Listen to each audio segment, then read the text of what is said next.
Good evening, dear listener. Welcome back to the Tuesday show. We have a special show tonight, I hope, which will be very nice because I've had a really very bad week indeed. So I'm not in a good mood at all. I was stung by a wasp earlier, so that didn't go well. And I have another flood in my flat. Thank you, One Housing Group. I really wanted to come home tonight to a bucket of dirty water. That's great. And a lot of laundry. So I'm looking forward to doing that after the show. So let's hope we can cheer ourselves up as we go to our guest, Shuhel Malique, who I'm sure has had a much nicer day than I have. And just to make sure you're at home, Shuhel, let me show you something that's not quite an antique, but Oh look, wow! Shuhel, I've got a stick like that. Don't you worry mine about that. Mine is 51 years old, and I've brought it to Wow! London specially to show you. It's a little bit frayed and worn. I can't say it's ever been used in a county match like yourself, but on one occasion, it did actually successfully tackle a county player, a forward player. So I'm very proud of that, Steve, Oh, well and done, well pleased done. that we can meet on that level. So Yeah. let me explain to our listeners that Shuhel is a hockey supremo, um, but also works in PE more generally, um, and had something to do with the Tower Hamlets Youth Sports Foundation, which we'll talk about. But before we do, let me just tell you that unfortunately our call-in system is not working tonight. So what it would be nice is to have done is if you can if you can make comments, because we have asked you to make comments, if you can make comments on our Facebook page, then I will read them out and throw them into the discussion. So let's get going. Shuhel, tell us a bit about yourself. Are you so passionate about hockey? Did you want to see my hockey stick? Well, do you know what? I got into hockey by pure accident, really, because I was football mad from the age of probably 6. Loved it. Was looking forward to the 1990 World Cup with all the players, all the sticker collection, and all of a sudden, I turned up into Osmani Sports Hall. Those who know it, and there was a guy called Martin, and he said, "Do you want to play hockey?" I'm like, "Oh, I'm not too sure." But then, because we were in a group of friends, and also my primary school teacher was there as well, he said, "Oh, have a go. You might like it." Never ever heard of hockey in my life. So started playing it, went regular. Also, we had a bit of a competition in terms of like our friendship. We wanted to see who was the best player, and we sort of like stuck at it for probably about a year.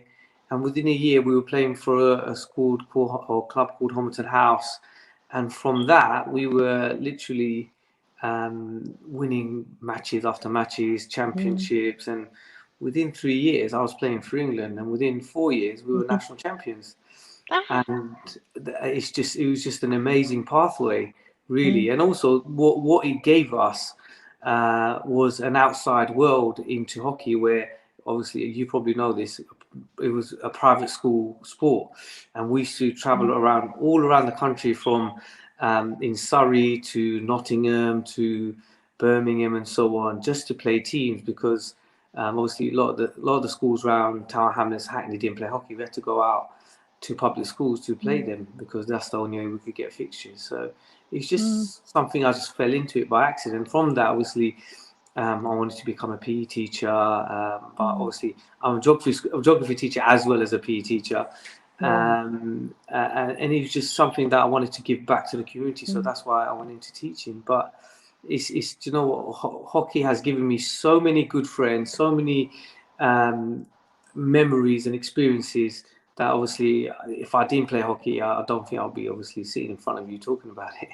So It's yeah. funny, isn't it? The things that can happen to you during your school days and when you're young, which then end up changing your life. You don't know it at the time, No, not at but all. they do.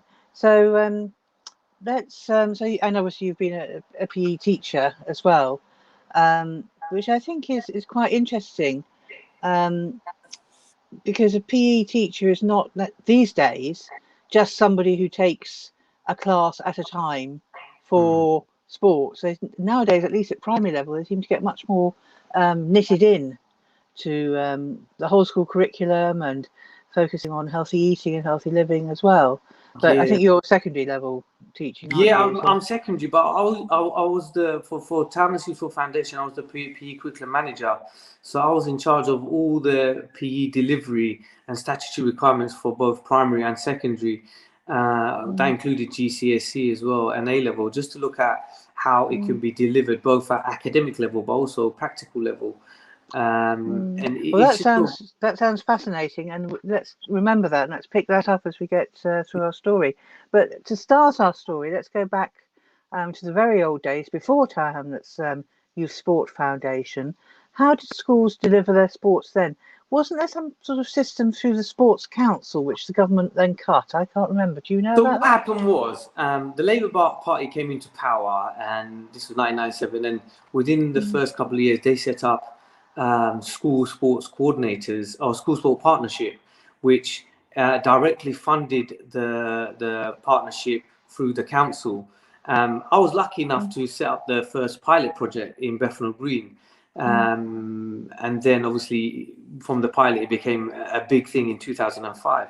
And that sort of funded a position for a manager, as well as coaches and mini managers underneath that person. Obviously, Chris Willis was that person, working with teachers from within the school to deliver, first of all, sports, but also get schools to understand how to deliver different aspects of sport at primary school level, and then have a continuum from primary into secondary and into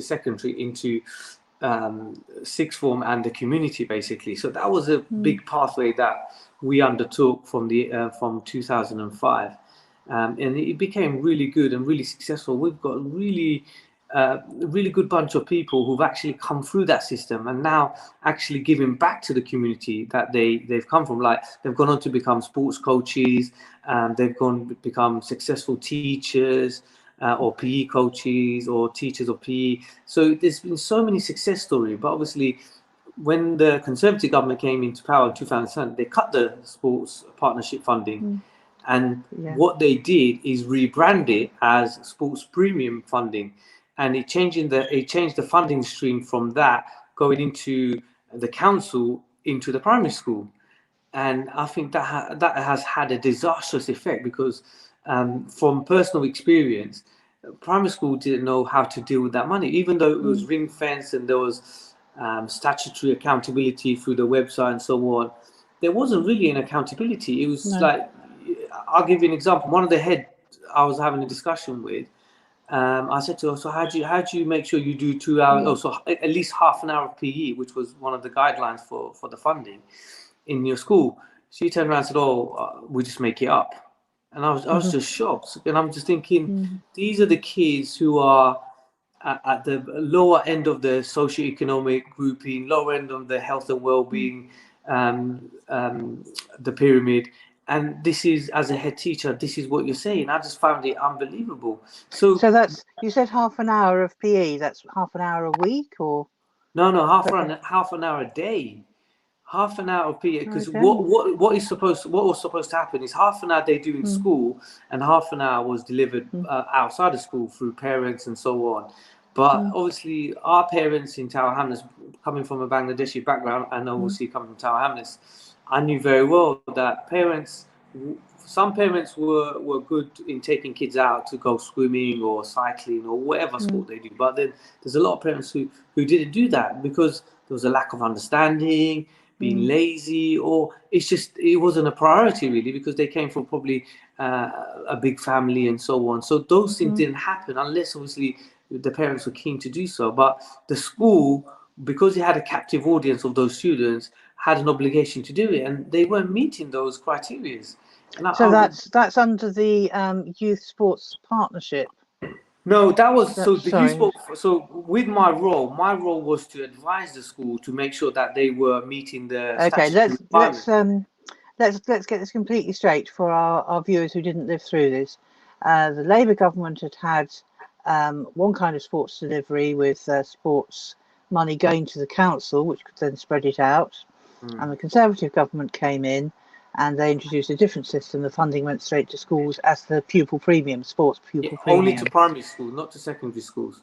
So some schools were getting probably, they were getting £16,000 guaranteed, but then they got £5 per pupil depending on the role. So you could get up to £20,000 per year. That's a lot of money that should be used. It was ring fence money for PE. And if I'm honest with you, it was misused. A lot of the schools, first of all, didn't understand how to deliver PE at primary school. And what they did is brought in coaches to say, oh, you deliver the coach. Yeah. And the biggest point of that was, under the guidance of the money that was supposed to be used, there's meant to be sustainability, because the money now that's going into school is referred to as a sugar tax. And it's only limited for a certain period, because when that money goes, what would the school be left with? And these are the things that obviously they're not being held accountable for. And obviously the foundation doesn't exist now to sort of say, guys, come on, you need to use this money in a way that has the maximum impact on the kids that you are teaching. Let me just remind our viewers, who I'm sure include a lot of people who are active in sport in Tower Hamlets or youth provision, that they can leave a comment on our VOD Talk Facebook page if they'd like to ask a question or contribute their own knowledge. So when was the Tower Hamlets Youth Sports Foundation set up? And what really was it trying to do? It was it was continuing from the School Sport Partnership, which was in 2005.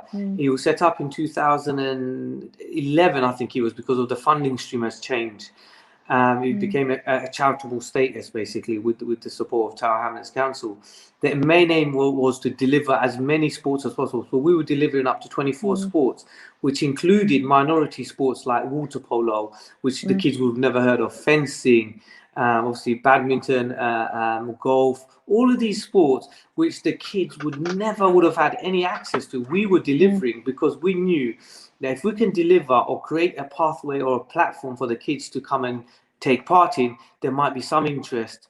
And from that interest, they might go into something bigger and better. Yes, like you sort of did with your accidental encounter with hockey. Yeah. Wasn't there trampolining and weightlifting? I seem to remember. Yeah. So some of these things, it sort of allowed itself for people to come in. But one of the main things that we did as well was attract girls into those sports, especially Bangladeshi girls, where these things, probably 10 years ago, it would have been a difficult thing to do, because parents obviously reluctant for kids to take part in sport, and there was cultural and religious barriers and so on. So we were always fighting against the grain, but we had a vision, a target to sort of put these things forward, because we knew there could be someone out there who would, first of all, take part in it, secondly, enjoy it, and thirdly, could be successful in it. And one of the girls was very successful. I think she came in the top 3 for London Youth Games, which is quite an achievement from Tower Hamlets. Also,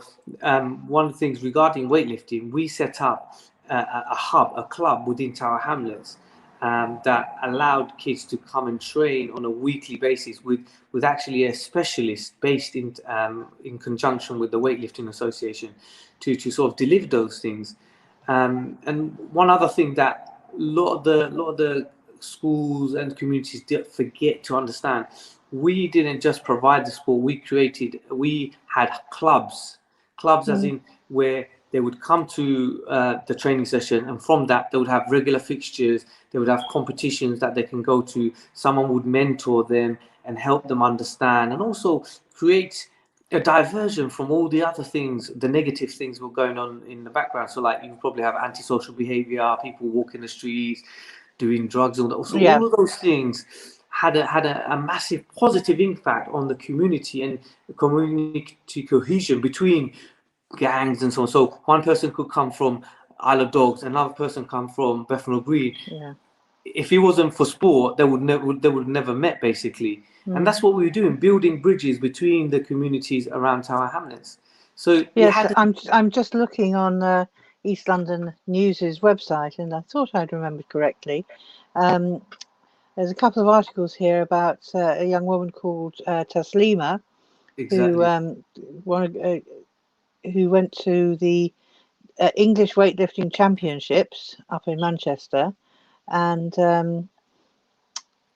I think again she started her weightlifting because of Tower Hamlets Youth Sports Foundation. So she was the Rich Kite, Taslima's coach at Oakland weightlifter. Yes, he was the coach coach at Oakland's weightlifters. Yes. Yeah. I don't know what happened afterwards, but she made a very good showing when she went out to that. So sorry, that was again a bit of a diversion. But you were talking about your different philosophies. What were you trying to do? How did you actually deal with the question of getting young girls involved in sport? Did you have to have girls only clubs? Or yes, do you know what the biggest barrier was? Convincing the parents to sort of like allow their children to take part.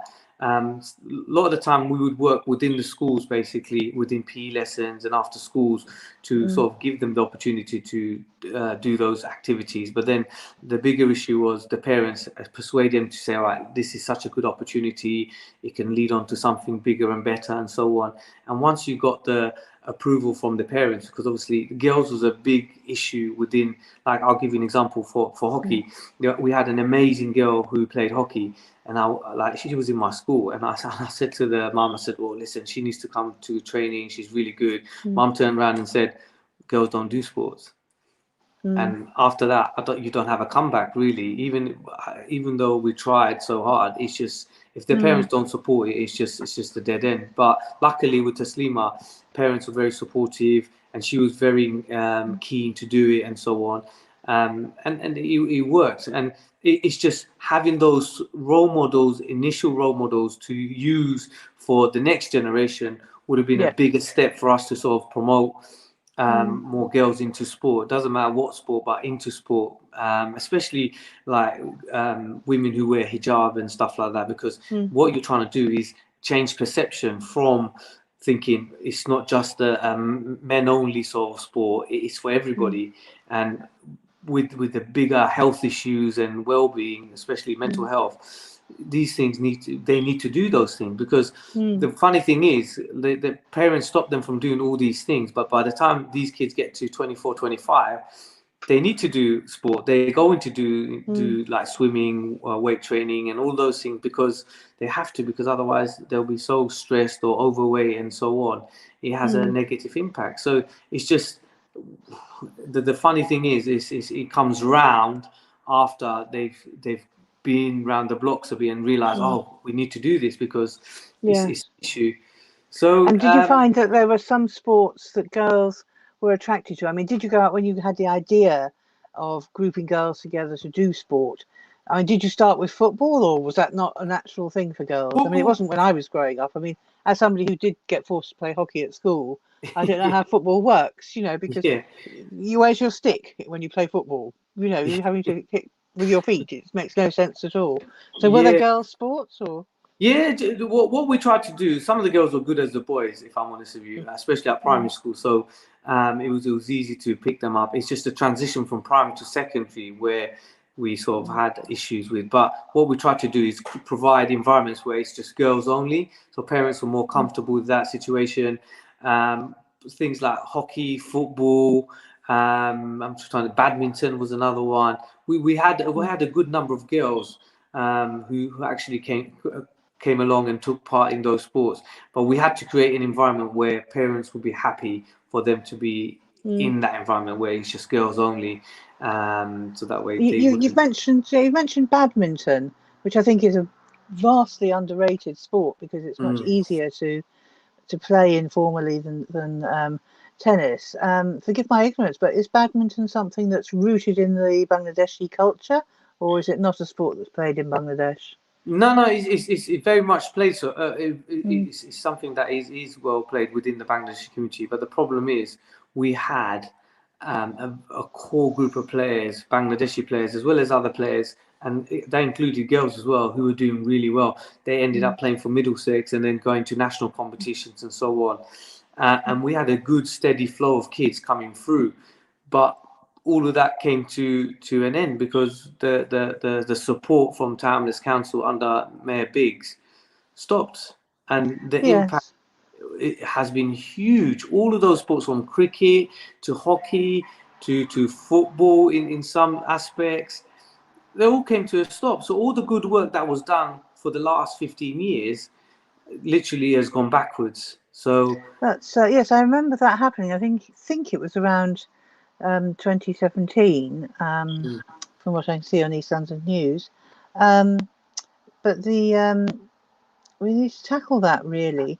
Why is it that, given what good work was being done, why is it that it was felt that the mayor decided it would be best to close it? Did he have any alternative?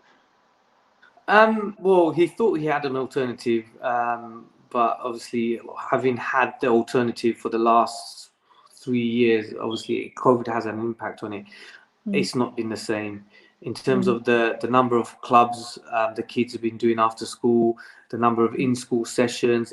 So when you look at in-school session, is sport-specific sessions with an expert, basically. So one of the things that schools don't have is when they having delivered PE for trainee teachers at mm, Cumbria University, I know how much training they get for PE, and it's next to nothing. So when these teachers come mm, in and deliver PE, it's not up to the level of someone of, say, a hockey coach or a football coach or a cricket coach that mm, could be delivering those things. So the quality of PE has gone down. In terms of the number of sessions the kids will be doing after school has gone down. I don't know if you're aware, we have one of the highest levels of childhood obesity in the oh yeah. country. Mm, Like yeah. us, Hackney and Newham are one of the highest in the country for childhood obesity. So these Mm, are the things that have a knock-on effect on health and well-being, because sport has been removed. And Mr. Biggs, with his wisdom and the support of the Labour councillors, have completely forgotten or don't understand how, what, because they've taken that sport out or taken the generic sport infrastructure away. It's left the community at a loss, especially the mm, youth. We have the one of the highest population of youth. I think 51%. I think mm, under the age of 31. I think it is in the borough or in the country, sorry, mm, and they can't access those sports because it's been taken away. But mm, Mr. Biggs would more rather fund or support places like Rich Mix, who have very little impact on the community. mm, We were teaching kids, probably 1,000 kids a day, who would have been under our influence in terms of teaching high quality PE and mm, delivering sessions where they actually go away and think, that was a good session, I've learned something, I want more, mm, or I want to go after school and do more of this session or be part of a club. Now, one of the things we don't have in the borough is clubs. Now, you go to Surrey, you probably mm, have hundreds of clubs, but in Tower Hamlets, we're one of the lowest in the country for having clubs mm, in the mm, borough. So we, not just as an organisation, we provided clubs that, not as in clubs as in a session to come along, clubs, as I said before, to provide competition, to go out and do matches and so on. All of those things that a club would do, but we did it under the umbrella of Townless Youth Sport mm. Foundation. And Well, if Mr. Biggs or any of his councillors are watching, you're very welcome to put a comment on our Facebook page, and we'd love to read it out and say, you know, what the rationale for closing the Youth Sport Forum was. I think I was surprised when the idea was proposed. There was such an outcry, and actually a number of Labour councillors did work with mm, some of the sporting activists or, you know, community members yeah. active in sport. Um, in fact, what I wrote at the time was youth and community leaders across the borough are stunned to find that yet another much loved service is facing the chop and utterly bemused as to what the reasons might be. And I remember being at the council and Chris Dunn, who is quite a tall and vocal man, a man with whom I have not seen much in common over the years. We have had our differences over the years, but he spoke like a young Lenin to the council, telling Mm, Mr. Biggs he would regret it because there was no way he could deliver this kind of sport, and it was criminal, I think, basically. I remember he made some promise, I can't remember what it was, but something like to come back and haunt the mayor or something like that. Anyway, people can read about that more on the East London News website. I'll try and put a link on the VOD Talk Facebook page so people can actually just look that up. So there was little reasoning given as to why the borough would no longer support the delivery of PE in schools and therefore in the community. But there was no promises made about how the council would continue to support sporting activity. Can I interject? As a Of course. council worth obviously hundreds of millions of pounds, and a sports development department, which obviously goes across probably 30, 40 years. Did you know they didn't have a sports strategy at all? There was no sports strategy, which included, obviously, there was no youth, there's no adult. So when it comes to holding, well, the Labour councillors holding different officers to account, well, how are they holding these people to account? So this is they're very quick to cut funding or take away support for an amazing organisation which obviously lasted for about 15, 16 years, but the replacement wasn't adequate enough. The sports strategy that they said they wanted to put in never materialised. So my question to the council will be, what are they doing now? They've got two people who deliver competitions, but nothing to the extent that we were delivering on a day-to-day basis. Their argument might be, oh, there was an issue about funding and so on. Do you know, sometimes there was issues about funding, that's right, but sometimes you got to put your money where your mouth is for the bigger picture. We have a surplus of £600 million in the budget for Tower Hamlets, which I read from Councillor, I think it's Chris Woods, I think it was. There's Andrew Woods. Andrew Woods. That only 1 million from that pot could have done so much for the community. And with COVID, obviously, the last 18 months, you've got kids who are regressing because they haven't had the physical activity within school. And obviously outside of school, they wouldn't have seen any of that stuff, especially those who are out of reach or don't know how to sort of get into physical activity apart from watching Joe Wicks on TV. And if parents are not clued up, then they will never do physical activity. And me being a PE teacher, I've seen the difference between before COVID and after COVID. Kids are like visibly overweight, and you think that generation will now follow into a pattern where they could be obese by the time they get to 21, 22. So these are the impacts that the council failed to realise, especially the politicians who hold officers to account. They haven't first of all asked the right question. They haven't looked at any impact studies of what could the replacement look like, or if it was taken away, what impact would it have on the youngest kids to the young adults that are obviously coming through sixth form and so on. And we covered everything from engaging parents to taking kids away on trips and so on, give them something that they can actually value and think, do you know what, I've enjoyed myself, I want to do more physical activity. Yes. And I think Joe Wicks was quite popular among primary school children, partly I think because he was on the telly, so that was a medium they were used to. But I must admit, I personally do have a little bit of you must think I argue with everybody, which is probably true. I probably do, Shuhel, apart from yourself.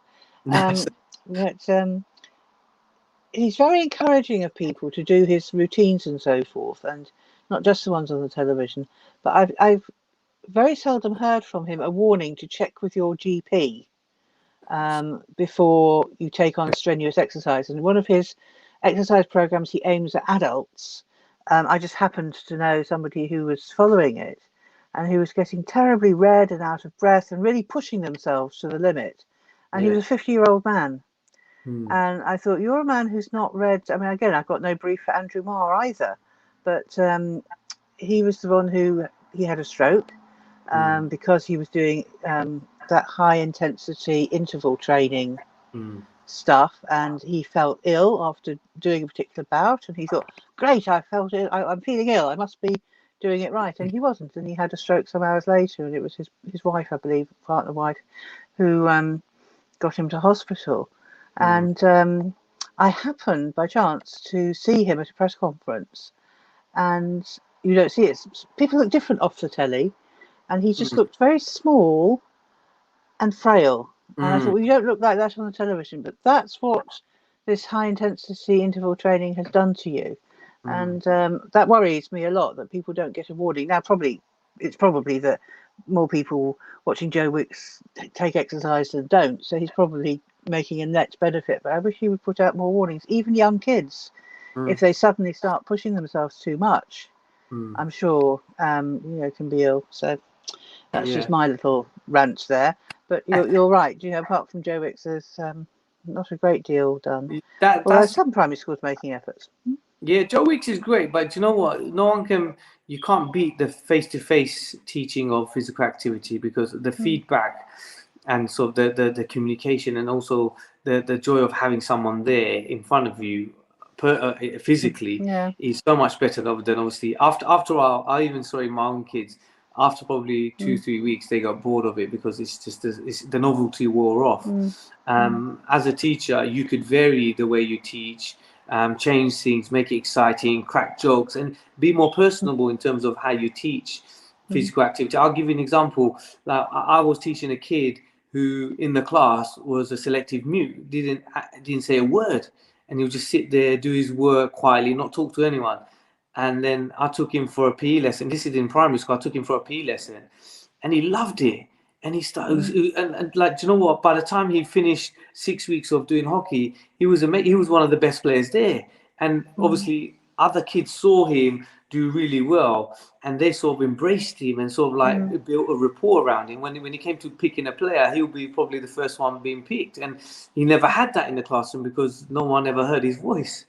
So it gave someone like that a different voice within a physical environment, which he would never had. And like, the same class teacher could do PE, but when someone else is delivering it from outside the school, it's so much better, because you have a different connection with that person. Oh, you're not the first person I've heard say that, actually. I do chat regularly to another current sports coach, and that's exactly, when you ask them, well, what does PE do apart from making people a bit fitter? They will go through leadership skills, teamwork, working together, just a general well-being, and the loosening outside a classroom situation, but still within the school setting. The loosening of being somewhere familiar but different, where the rules and the discipline are there, but they're applied a bit differently. And also respect.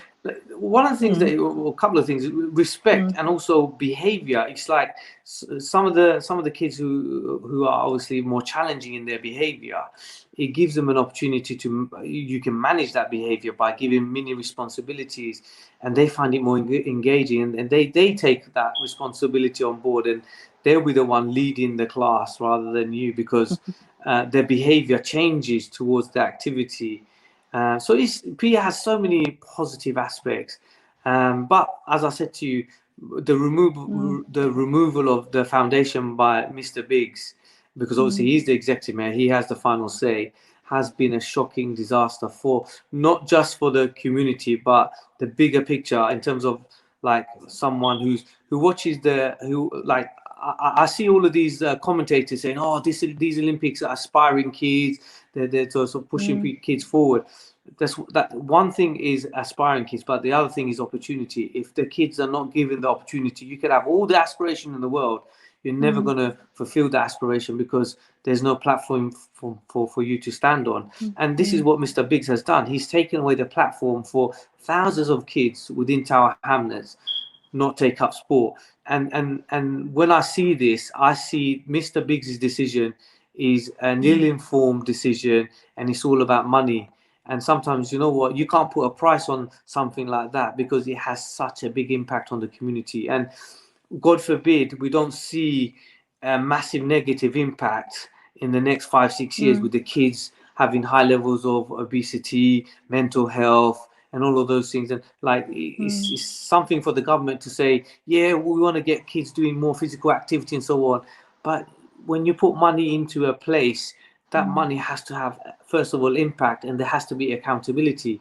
I know Ofsted come in and look at these things, but if I'm honest with you, there is not enough accountability to hold, first of all, schools, because obviously they get the money to sort of say, we want to see what you've done, and ask kids question, how much PE do you do? If they should be doing at least 1 hour of PE every day. But I guarantee you they're not, because the bigger picture for primary schools is more about SATs, grades, rather than physical well-being and physical activity. And the other thing is Ofsted grading. Sorry, go on, Jenny. Yeah, no, I was going to say, and various other things. I think you're right. I don't think Ofsted has PE at the top of its agenda, and in its short visits, it can't really. But I was wondering two things as well. I mean, but certainly another thing that had buckets of money thrown at it was, of course, the Olympics.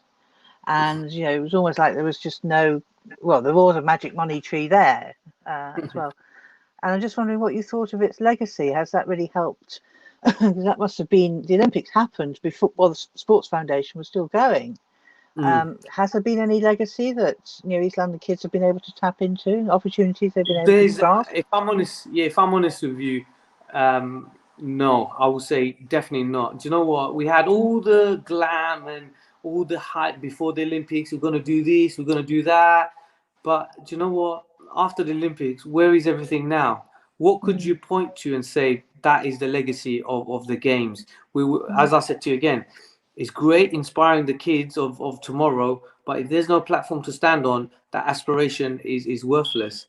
And what we tried to do, like obviously after the foundation sort of like was disbanded, we tried to set up our own legacy. So I was in contact with the England hockey manager, the England hockey coach, who was actually my teammate when I was playing National League hockey.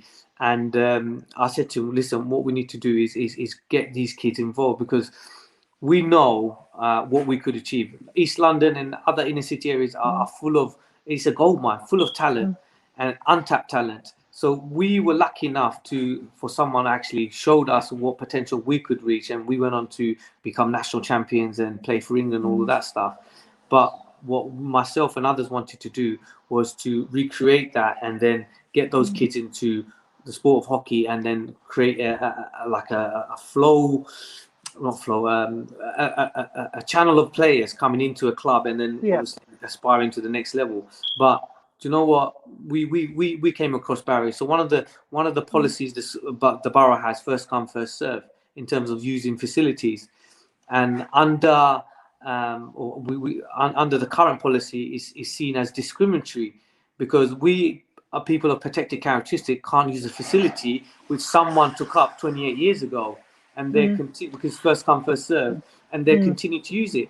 And I brought this up with Mr. Biggs, and I said, these policies, even I don't know if you've heard of Sporting Equals, who are like their diversity arm of Sport England, and they've even looked at the policy and this is discriminatory. How can you, under the current Equality Act, not allow a club with 99.9% ethnic minority into a facility where the two biggest clubs in the country are predominantly 95% white, not have access to a facility? So we have to...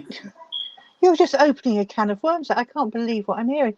We went through that on the Isle of Dogs in 1994.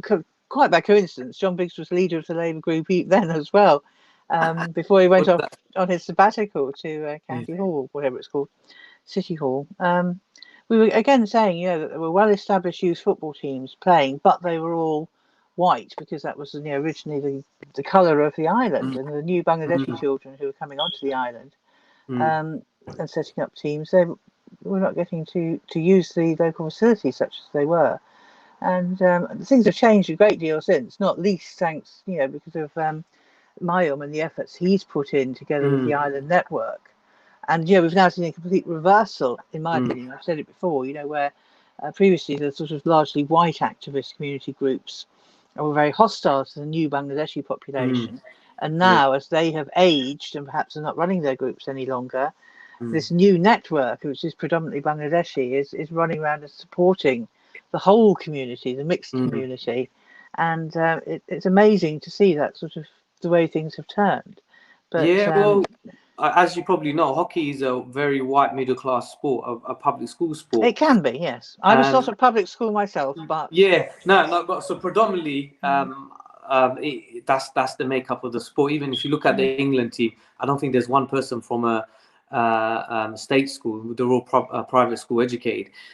So we tried to access a public facility, which was resurfaced and funded by taxpayers' money, but we can't use it. There's two clubs who've monopolized. They get the whole of Saturday. They get about 3 or 4 sessions during the week, prime slots. But when we've said, right, listen, under the Equality Act, you need to give us due regard and give us an opportunity. We're not asking for much. We're only asking for 1 slot. Why are you not providing us those facilities under the Equality Act? The and mayor couldn't answer the question. this is a sporting area within Tower Hamlets. Yeah, the two hockey pitches. Yeah. So you've got Wapping hockey, Right. Wapping AstroTurf. Obviously, you can only play on AstroTurf. Wapping is one of them, and Mile End is one of them. They were both. I think £500,000 was spent on resurfacing those pitches, public money. But yet, we as one of the representative of the community, a minority community, can't get access to it. Well, really, there should be at least a school or something coming forward, shouldn't there, with space for a hockey pitch. I know schools don't have a lot of outdoor space, but yeah, St Paul's Way is one of them, but for some reason they don't let out the pitch slots because they've got very peculiar rules regarding the trust and so on. So yes. we can't use the facility. But obviously, the other 2 facilities we should be able to use, but for some reason the council haven't changed their policy, even though it's very what's the word? It's very blatantly obvious what the equality rules are, and they're just completely ignoring it.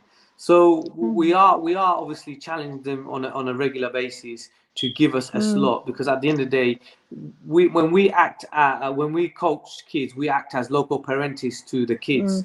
For us to go outside the borough is twice as hard compared to a club like the 2 clubs in the borough. The social mobility is far better than our kids. We have to transport them by car or hire a minibus.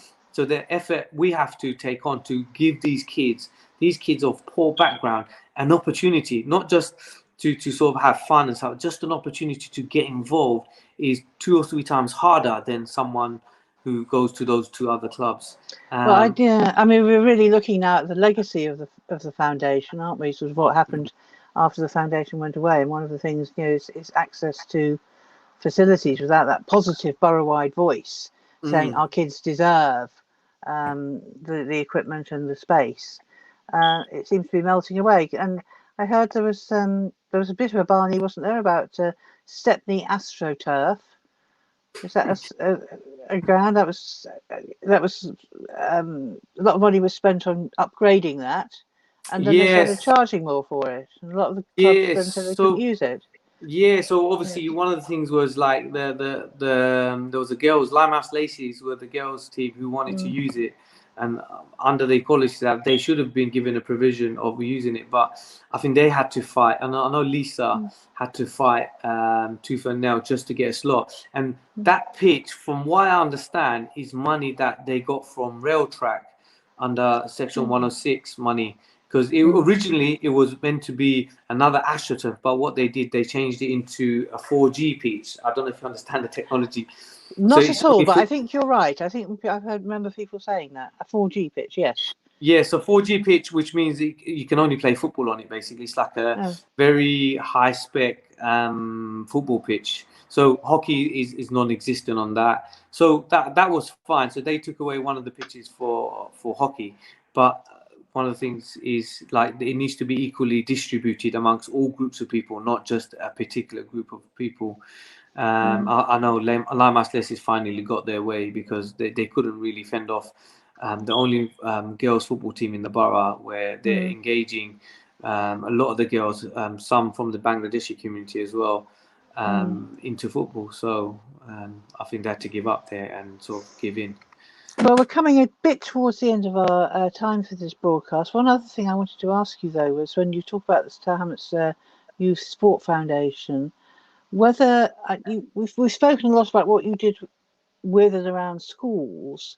Did the foundation extend out and help non-school community groups to do sport, or were they sort of just working on their own? No. Like the foundation had extremely good links, not just with the schools, but also local clubs. So one of them was the athletics clubs. They work closely with the BFA. They were in contact communication with governing bodies of different sports. Golf was one, weightlifting was another, hockey was another. So for it to be successful, it had to reach out to the wider community to sort of bring them together, because the more people you had working within the organization, the better the delivery. Because if you did everything by yourself, the network of support would have been very limited. Luckily, we came across a very good number of people outside our realm or our foundation, where they were able to help us to sort of deliver some of the sports quite successfully.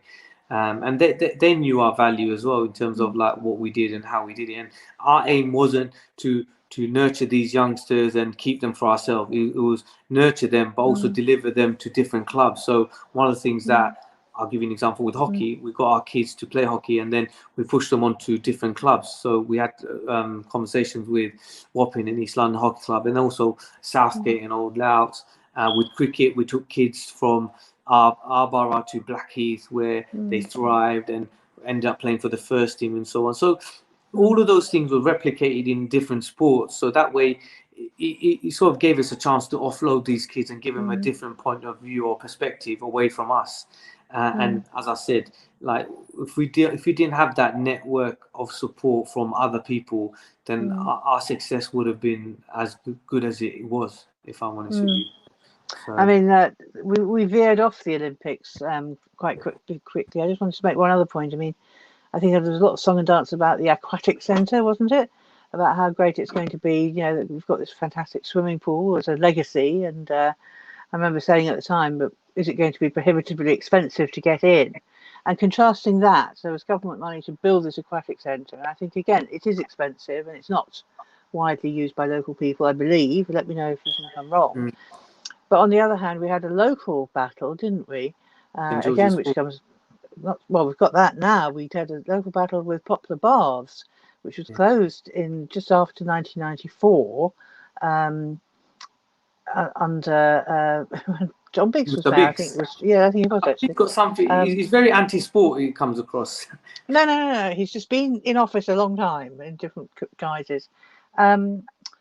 But Poplar Baths was closed, and it was used by the Construction Training Centre for a while, which of course led to the swimming pool being filled in with concrete, which meant it was very difficult to turn back.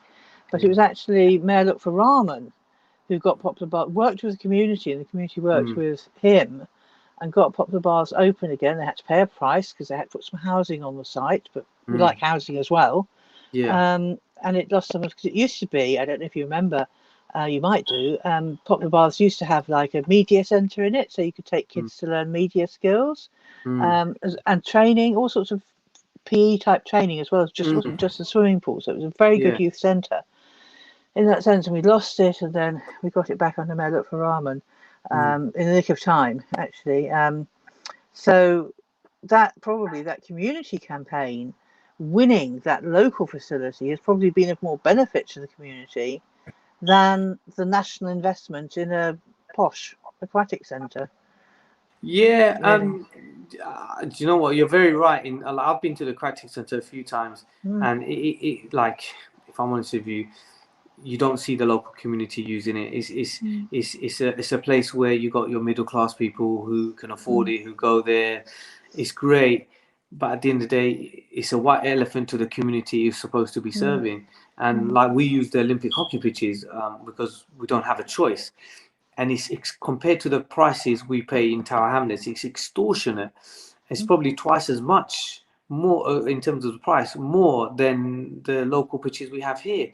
So the legacy in terms of getting people into using the facility, I don't think it's there. It's the legacy is who can afford to use those facility and use those facility, and those who want to use it and who can't afford it, they can just admire and watch the buildings from outside. It's like it's I don't think they've thought it out very well in terms of how they're going to improve access to those facility. In terms of like when they come from a poor background, like some of these kids who grew up in Tower Hamlets, I don't think they've ever seen the aquatic centre, let alone go and swim in it. No. And what does that say about the legacy in itself? So, And we've now got a campaign to save St George's baths, haven't we? do you know what? This is the astonishment I'm sort of like seeing. We have one of the lowest levels of swimming uptakes in the country in terms of like only 40% of kids in primary school age can swim 25 meters, and the rest can't swim.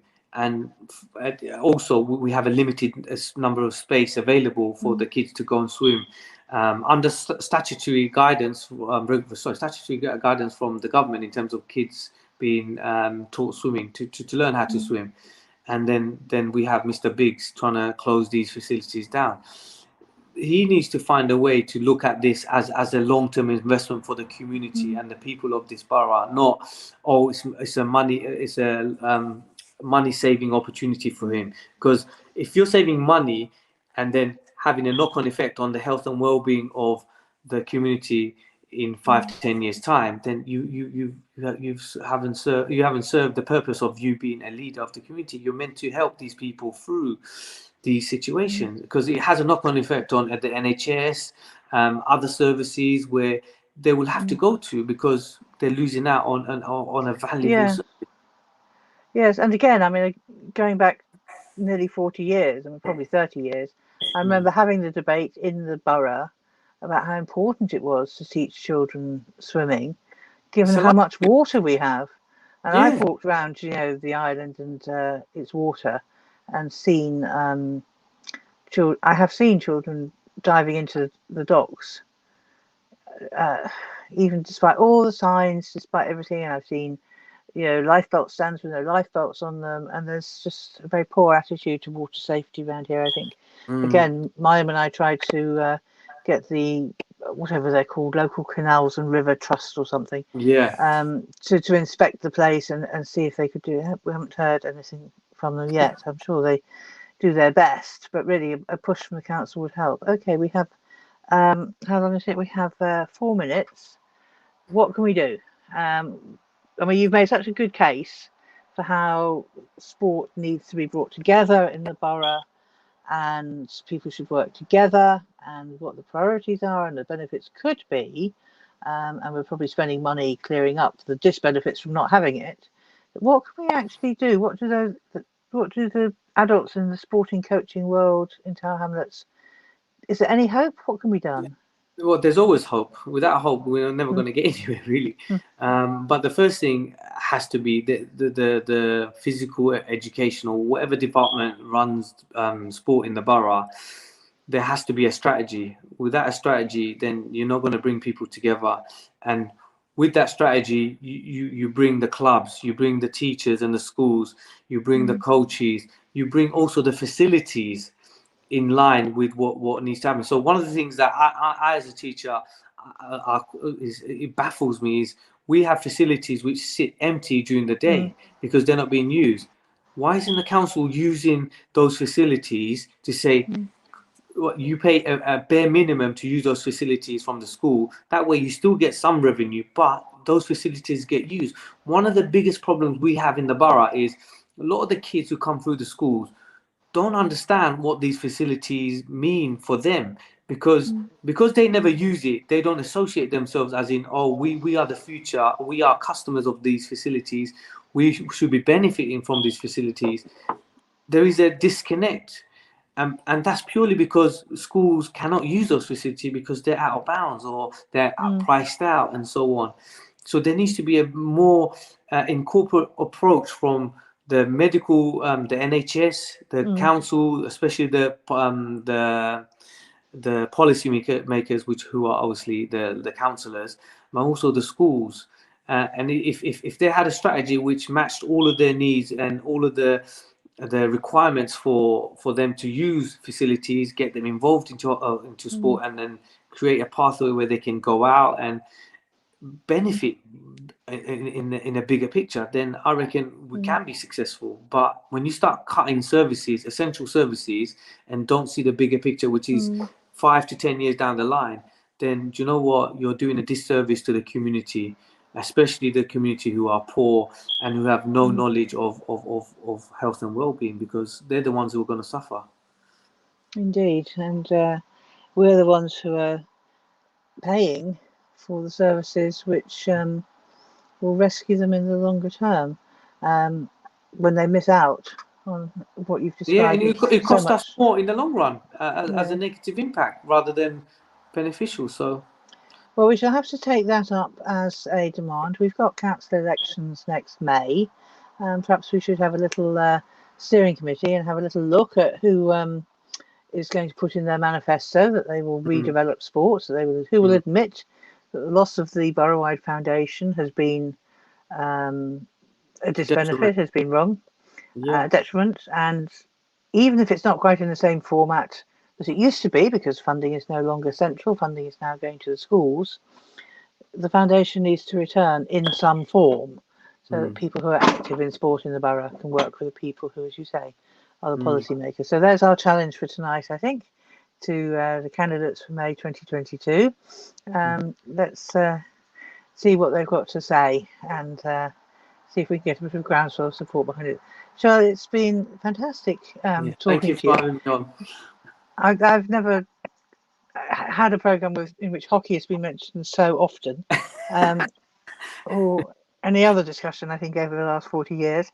But it's been excellent, such a wide-ranging discussion, and I hope our viewers have enjoyed it, and I hope that other people come and watch the programme on demand, because I think it really sets out so much interesting information that people need to follow. And maybe it can be picked up in the post-COVID recovery funding. I see that Tower Hamlets is saying that it's going to spend £100,000 to thank volunteers and bring neighbours together. It's going to have a 2-week festival of community events. Well, come on, Tower Hamlets, put some money into a strategy and let's have a couple of years worth of actually sports going on. Lovely. Okay, I must stop wishing because it's my big fault. So I wish her at the end of the program. But sure, that's fantastic. I hope we'll see you again. And to our viewers, we'll be back next Tuesday concentrating on a different topic. Thank you for watching, and until next Tuesday, good night.